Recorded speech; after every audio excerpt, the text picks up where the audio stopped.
Hi, I'm Lynn. And I'm Amanda, and this is the Pursuit of Badasserie, the podcast. This podcast is all about taking action and creating that badass business abundance and life that you want. Where we share stories, laughs, wins, and epic fails to show you the whole picture of the entrepreneurial journey. It's not just unicorns and rainbows, people. Jump on and follow us through this raw and witty roller coaster, where we get down and dirty and go behind the scenes of life and entrepreneurship. Get on it, get over it, and get after it. Hey, I'm Lynn. And I'm Amanda. Welcome to the Pursuit of Badasserie, the podcast. We are back again today with another incredible guest. Welcome to the show. Thank you. Hey, Stefanie. All right. This is Stefanie Julia. Julia is my daughter's name.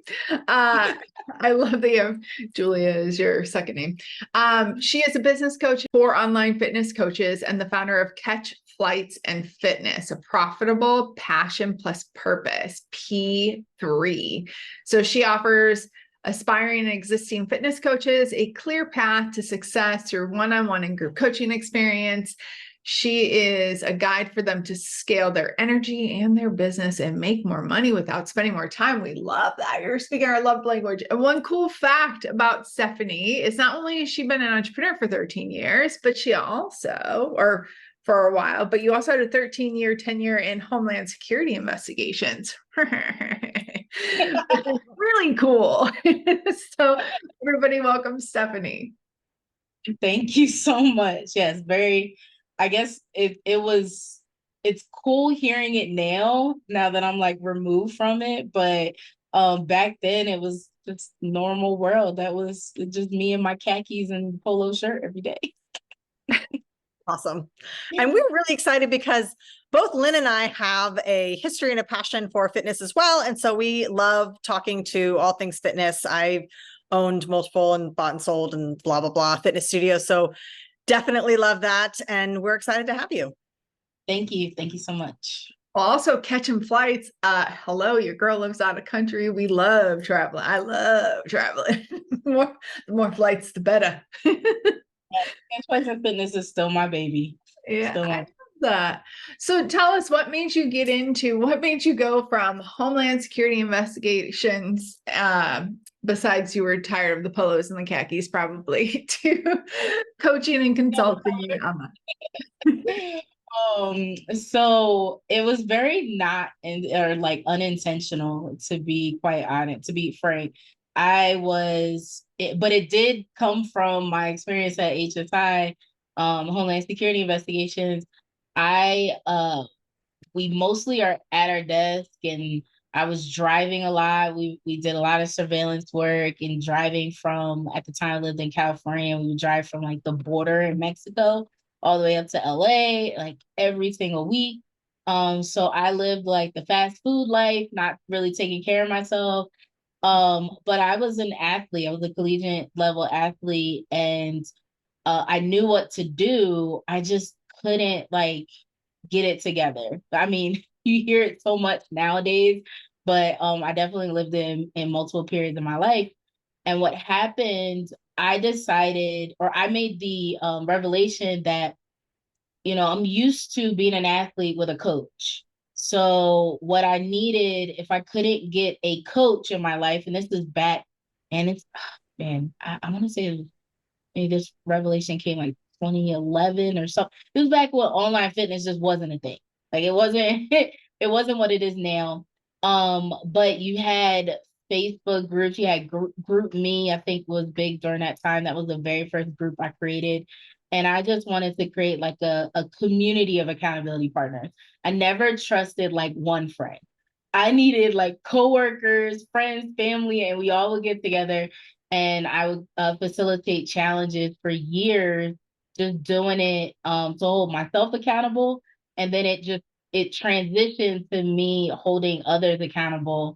And because I had that community, I felt obligated to teach, to learn more about it, and be more intentional about helping them grow, because I became addicted literally to seeing them reach their goals and winning the challenges and like celebrating their wins. So it snowballed after that to, oh, I have a coaching program now. I guess I should monetize this. So Yeah, that's a big transition. yeah, it was a very long transition, but a natural progression to what it is today. I love that. And I love that you're not, and this is no throwing shade at anybody in particular, but I love that you're not a COVID coach. Like there's so many coaches and consultants that were born out of COVID times. And Amanda and I are not, right? We've been in the business for decades. And so I love that you have so much experience that it was birthed out of a personal need because it brings more connection to it. I love that. Now you really work on helping your fitness gurus and coaches and all of that businesses scale their business without more time. So you're speaking our love language. You're increasing their time worth value. So let's talk a little bit about that. So there's two types of clients that I work with now. One who is used to working in a gym. They are doing like one-on-one sessions, and they're literally trading time for money. So whatever they sell in that hour is what they get. And if they can't show up for that hour, then they don't get paid. And then the other hand is folks that were like me, where they don't have a choice but to do an online fitness coaching program just because they work full time or they have a really like crazy schedule. And it would be, you wouldn't, it's like I always believe I wouldn't be of service if I scheduled a time and said I was going to meet you at the gym at this hour. Like something would come up with the job and I just couldn't do it. So online fitness coaching isn't so much as like a scaling strategy with my clients. It's a way of doing what they love in a way that takes care of their clients, but also takes care of themselves. So that's why I really strictly teach online fitness coaching. And how have you found that that is different than when you have clients who have their brick and mortar, they have to be in present? Like, do you find that there's a difference in mindset or a difference in strategy? How do you find that balance? You know what's funny? I don't feel like it's there isn't that much of a difference in the strategy portion. If you really pull back the layers of business strategy and coaching, which you ladies will probably like totally agree with me, you can teach anybody to grow, to make more money using these strategies. I just try to focus on like what I love and what I'm passionate about and attach myself to people that are the same way. And you don't really get into personal training or fitness coaching to make a ton of money. Like, half the time I'm trying to I call it crack their mind and believe that yes, you can make more money because they're doing it because they're so passionate and they love it.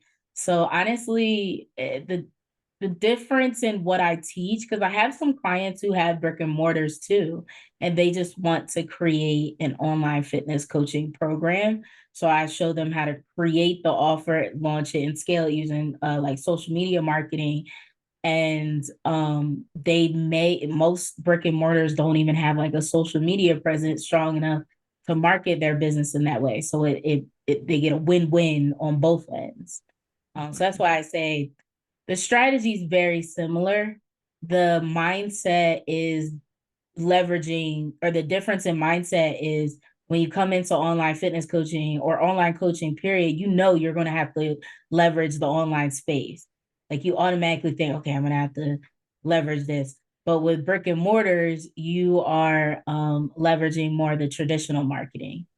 So funny to say that most fitness instructors don't get into fitness to make money, because I feel like I have said that. I've had that speech so many times with people I've worked with who are like, I just want to do it because I love fitness and I love helping people. And I'm like, yeah, that's why you started it. Loving people isn't going to pay your bills. So let's monetize and actually make this worth everybody's time.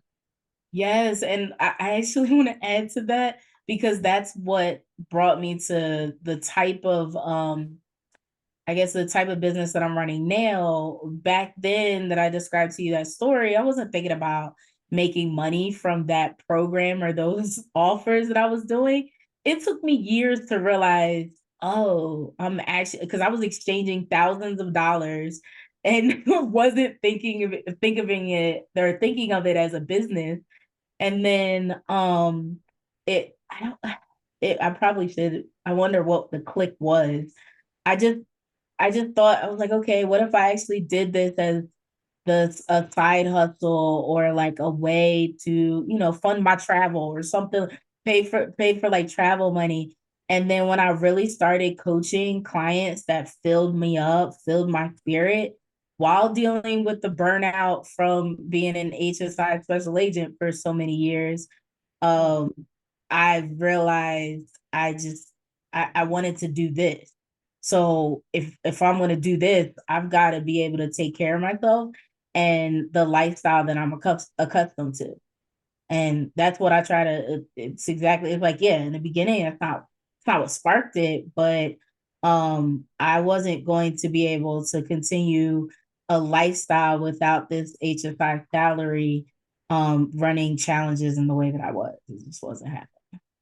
I love, there are a lot of good nuggets in there. And actually, you and Amanda were talking about in the front part was, there's a book called E-Myth. I forget who wrote it, but he talks a lot about that and about like the different people get into the business because they're good at that craft. Right. And Amanda and I coach our clients around it. She has actually a fitness coach right now that she's navigating around this as well. But we get into it because we just love it and we're good at it, but we don't necessarily know how to run the business. We don't know how to do this, and we can't, and even though we might read all these books and do all of this, a lot of people, it's hard for them to move. I think it was E-Myth. It's hard for them to move out of that quadrant where they are that's their trade. Right. And to be able to like think like a business person, like you were saying, and to like take themselves out of it. And taking it from people who have actually sold businesses.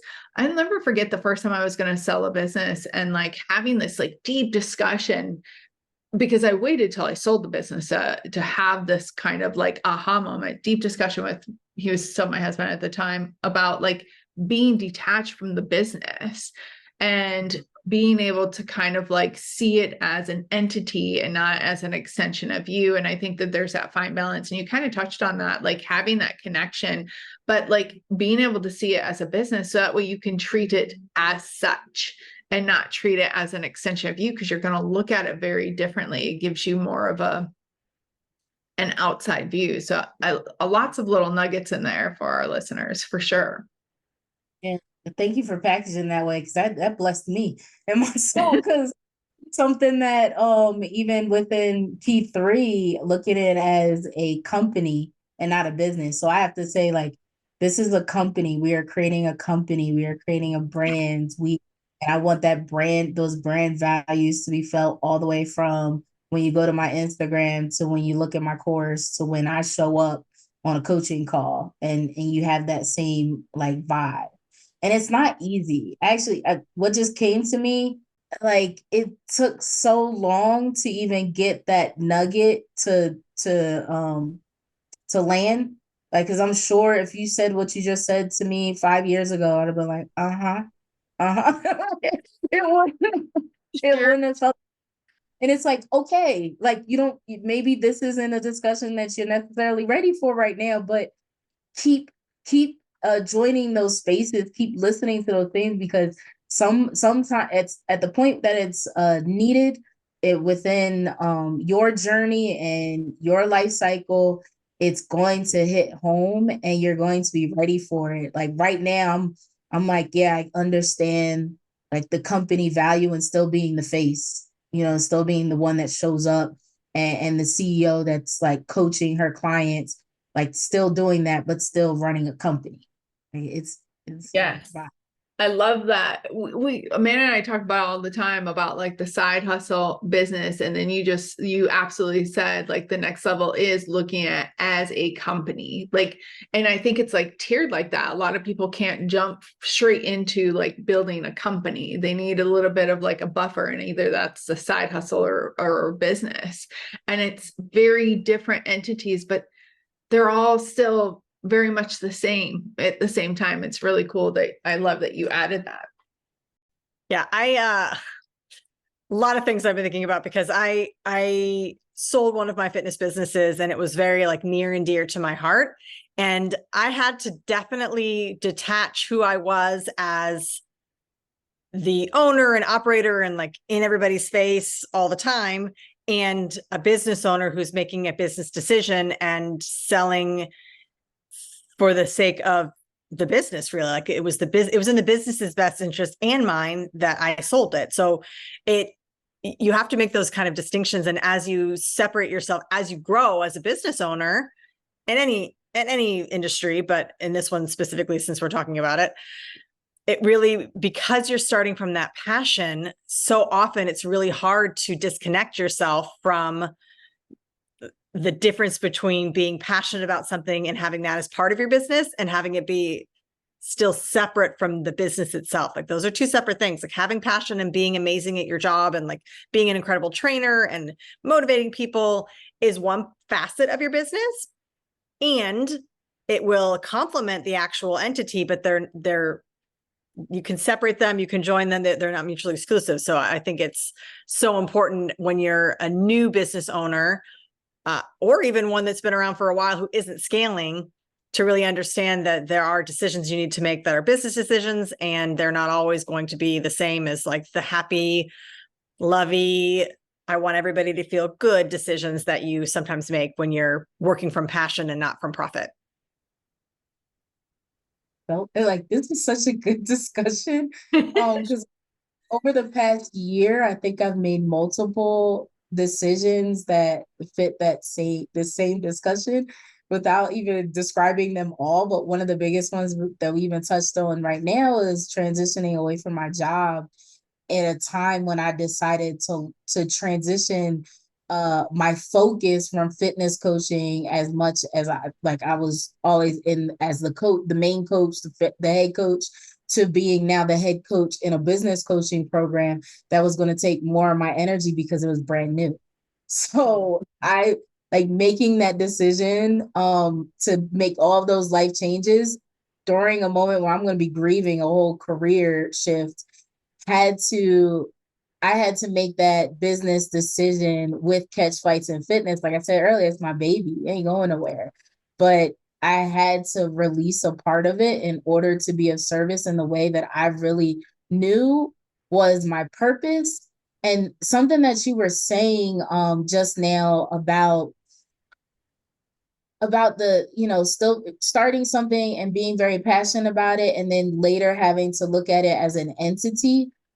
We can start, stop, and create all of these different offers, companies, businesses, side hustles within our same purpose and passion anytime. Like we can have like 20 versions of our same purpose and passion, and get after. Like my purpose in life is to see people reach next heights in their goals. That's why I was such a great fitness coach, because I'm like, yeah, this is your goal. Let's research, because I'm an investigator by trade, I guess. Let's research all the ways that you could do it and find the best path for you. And it's the same thing with business coaching. I just find joy in helping people make more money as the goal, but it's the same thing. It's like, here's all the different blueprints and all the different ways of doing it, but which one is right for you, your lifestyle, your business, all of that. I know I just said a ton of stuff, but it was such a good conversation. Yeah, no, that was awesome. And Amanda and I were literally just talking. I was talking to two other people this week too about there's a part of you said something that's really important, because a lot of people don't understand it, and it keeps them in their safe zone and in the situation that they're in. And you said you have to grieve what you were. You have to let go and process through, because when we transition into a new role or into a new country or into a new person or into a new level, there's absolutely, and we all grieve and we all process in a different way, but you have to let go and kind of have, and some people need more closure than others for letting go and grieving that. So I love, we literally were just talking about this yesterday, I think it was, Amanda. Yeah. I love that you said that, because that when people can't identify that, it there's a reason. First of all, it makes it harder for them to move forward, if they even still move forward. Sometimes they stay in this situation because they're afraid, they don't want to feel that grief, they don't want to go through that transition, and it just kind of, or they're like riding on both sides, and it just energetically, spiritually, mind capacity, like literally it just holds you back. So I love that you said that. Absolutely. Yes. I knew you were going to comment on that, because I was like, yes, the grieving. And, it's like, it's okay to be grateful and happy and comfortable with where you are and who you are, but still at the same time, grieve who you were and where you were. You don't have to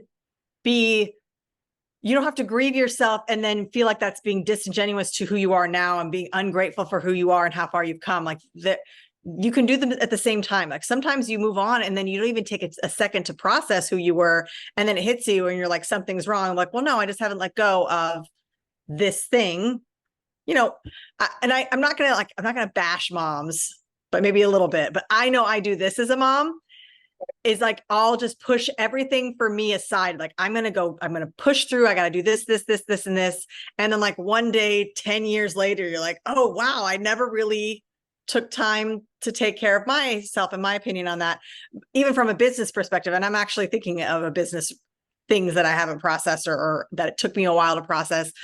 And a lot of that stems from feeling like you can't grieve who or what you were, or the business that you had that you let go of, and still be faithful to who you are and what you become in these days. And it's that you can do both. It's really okay. You can do both. You can grieve and be happy at the same time.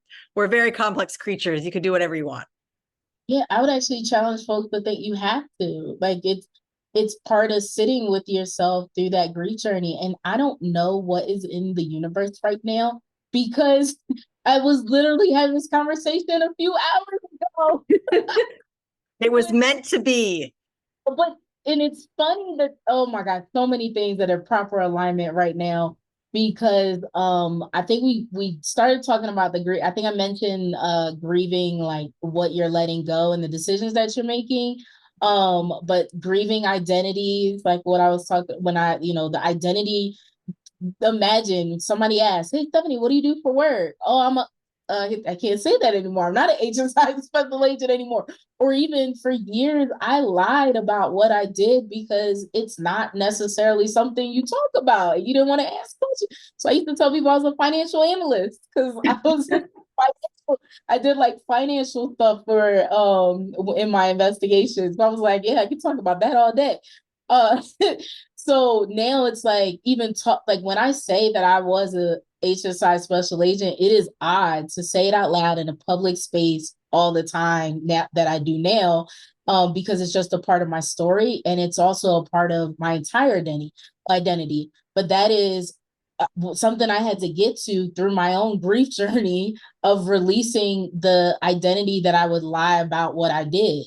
It was like so much. And then with my clients now, when I try to hold space for them in their grief journey, isn't even always personal. It's the decisions that they made with business. Maybe they came to me and I'm not their first coach or not their fifth coach, and they, are going through all this distrust about the decisions that they made before or what they've been told, and releasing like, no, it's okay to do this. Know what you were told before, but it is okay to be yourself, throw in your special sauce, be your unique and full self in your business, or a launch that didn't go well. that's probably like the hardest one to sit with a lot of my clients, is like sometimes things need to happen so we can sit with it and evaluate it and make better moves in the future. And then that next time is so much more powerful, more fun, because you know what to do, right? I won't get to go into too much strategy because this conversation is so good, but you know what to do, and you're like excited to look at it in that way. But it only happens if you sit with what what needed to be released about maybe a failed launch, or an angry client or something like that. It's just, there's so much to grieve in business. And I have to say that the conversation that I had earlier today was with a now business partner, that we're coming together because she does this is what she does with her clients.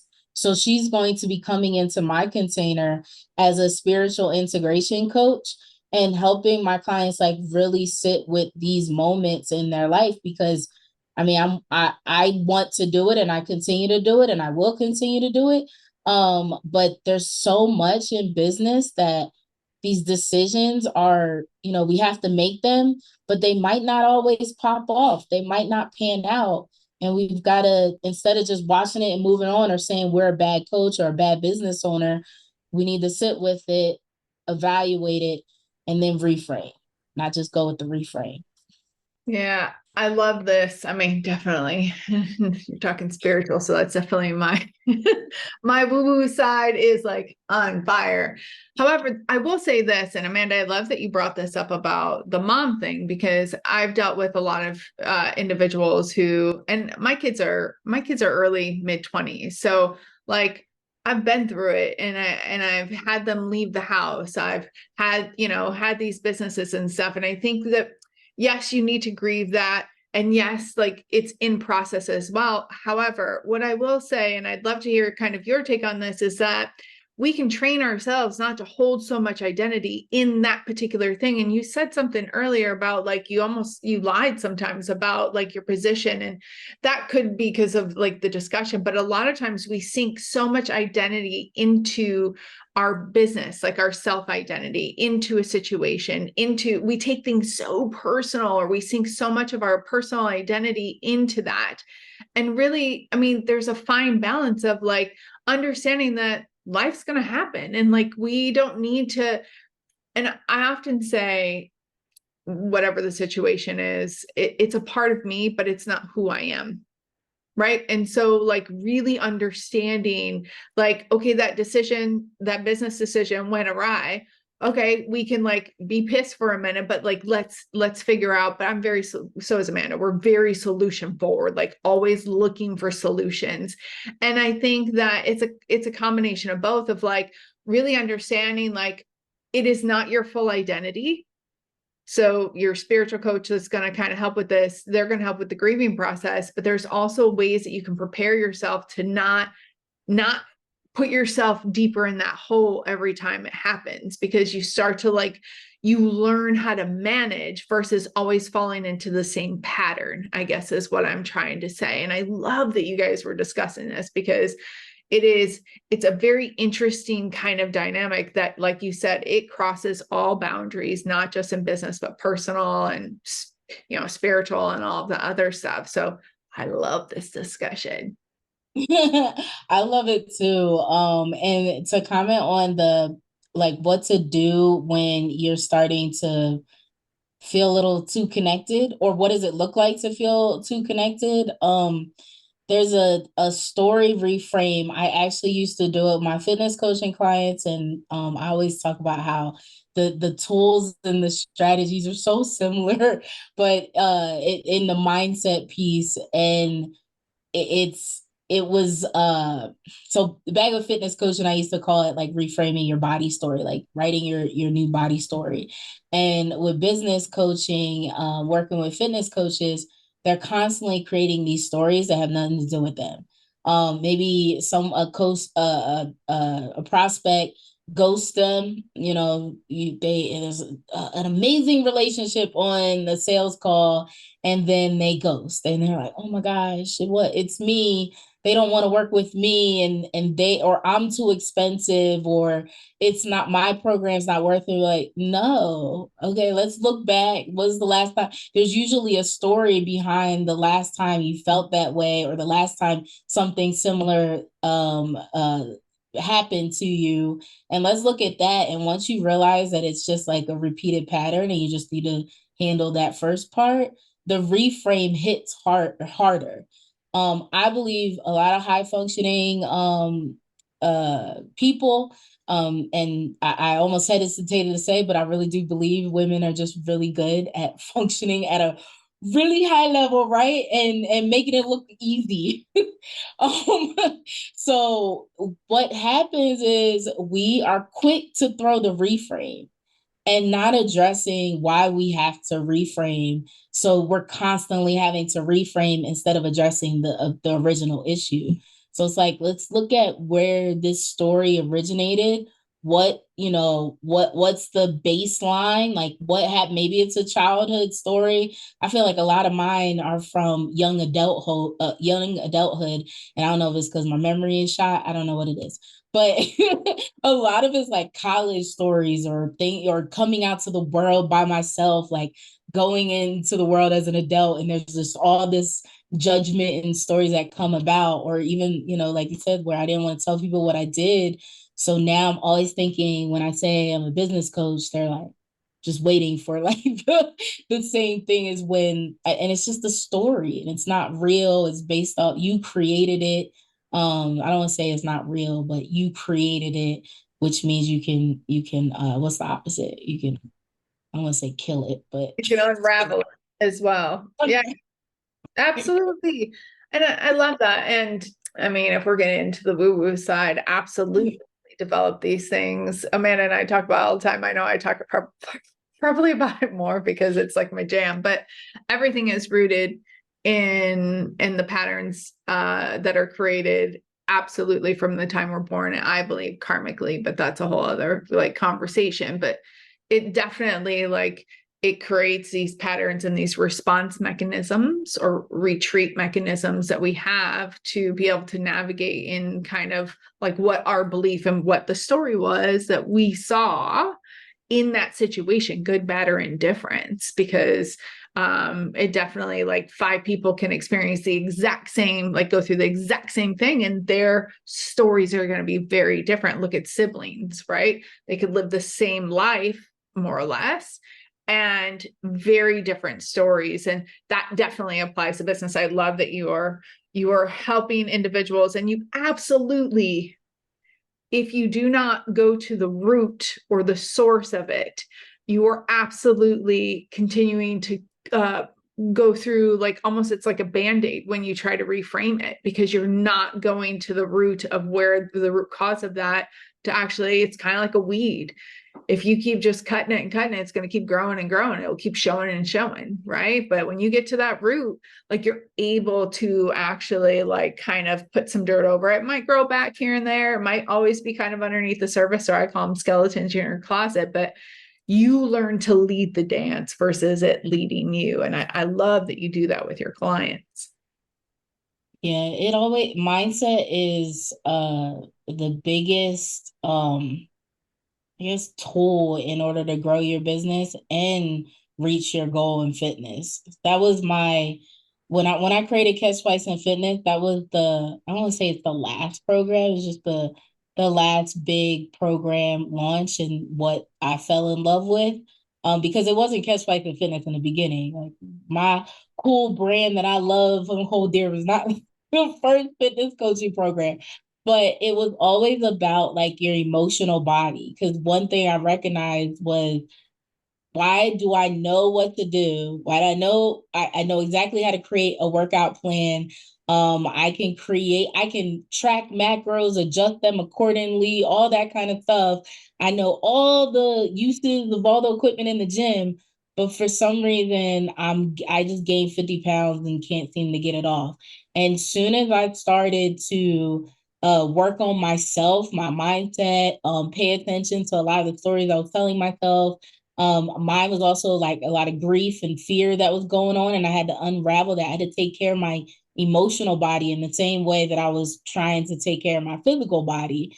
And when I did that, magic happened.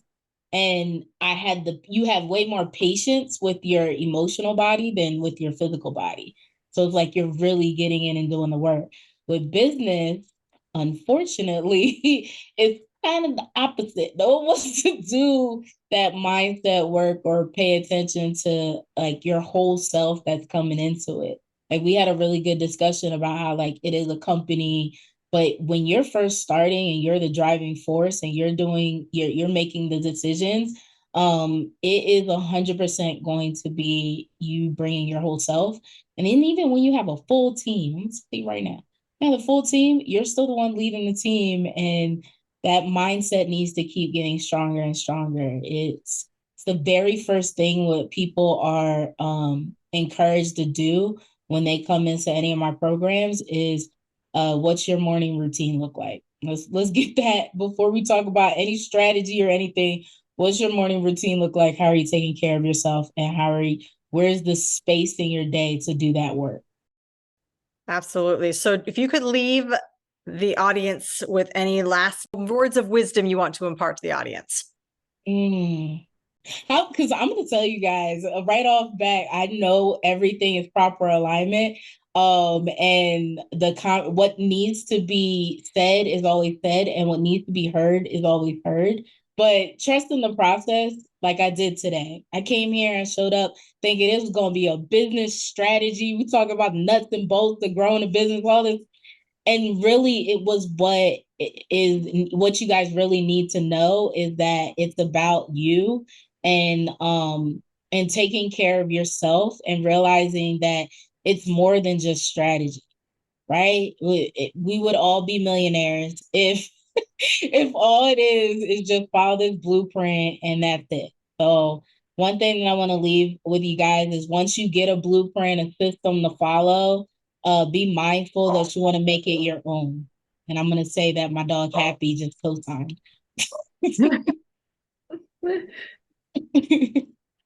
As far as like what to leave you guys with though, it's funny transitioning to saying like what my gift is going to be to your audience. Because it's strategy is like it's my story, my blueprint, what I did to create my online fitness coaching program, Catch Life and Fitness. I have a training that you all can go to growyouronlinefitbiz.com/podcast and basically see what I did. And then you'll join our community and learn more about like what we're doing, what we got going on.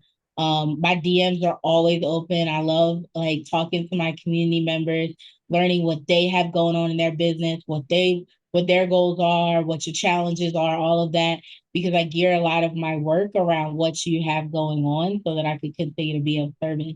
So please hit me up on Instagram at the Stefanie Julia. Hit me up in a DM. Well, thank you so much for joining us today. We had fun. I had a great time. Same here. This was a great conversation. I can't wait to listen to it again and again. Yeah. Me too.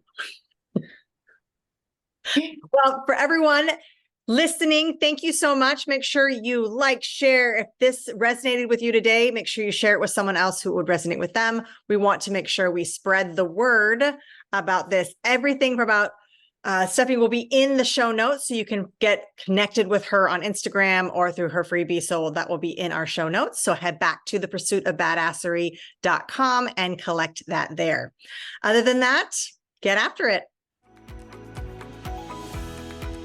All right, everyone, it's not enough to just listen. Now you've got to put it into action. We are so excited to see what you do next.